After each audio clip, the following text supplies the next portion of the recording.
Joining us this morning is Yevheniya Kravchuk, member of the Ukrainian Parliament. Good morning to you. Thank you, as always. The NATO Secretary General there, Jens Stoltenberg, talking about strengthening the Ukrainian military. What is needed right now to do that successfully?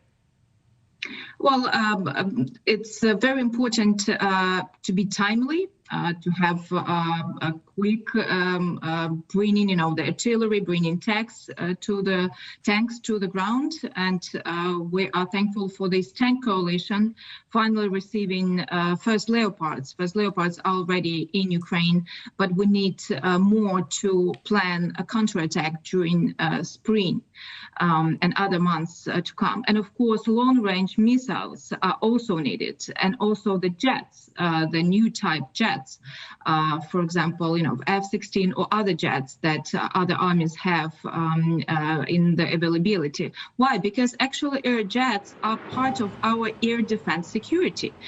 Because right now our pilots are, striking the missiles that Russians are sending over Ukraine with old Soviet era jets. And of course, we would need modern machines for our pilots to use, and more artillery, because for the counterattack, artillery is essential.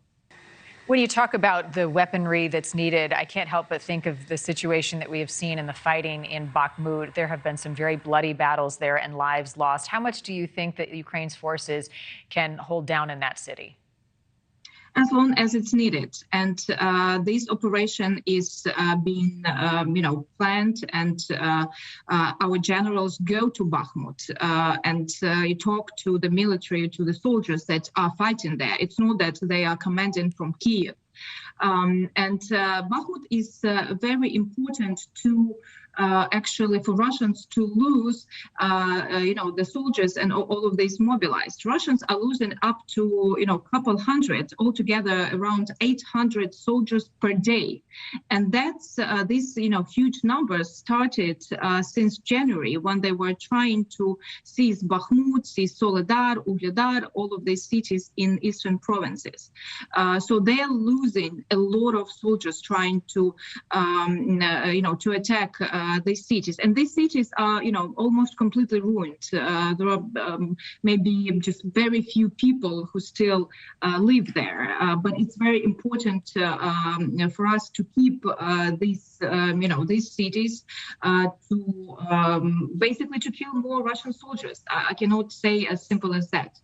Yevheniya, how would you characterize the situation right now in Crimea and Ukraine's desire to take back that region?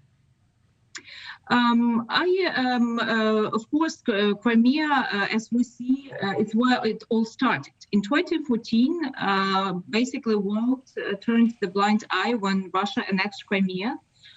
So aggressor wasn't put to his place. So that's why in 2022, 2023, we have a full-scale invasion, because Putin understood that he can do whatever if, world sort of aided, annexation of Crimea. Of course, we would need a very good planned operation for liberating Crimea. Maybe it could be part of, negotiations or something. But we understand that where it all started, it has to end.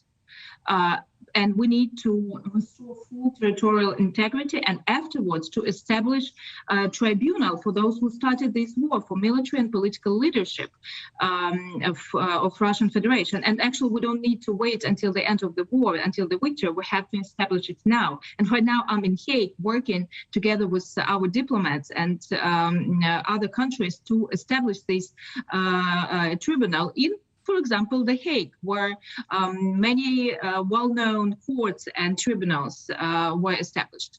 I want to talk to you about China. It is top of mind for so many. I know it is for the Ukrainians. The White House said that there are indications China is contemplating supplying Russia with weapons in this invasion. And last week, we heard China calling for peace talks and a ceasefire in Ukraine. Now, on the heels of that, Belarus is encouraging negotiations. What are the conversations happening within Parliament in regards to China right now?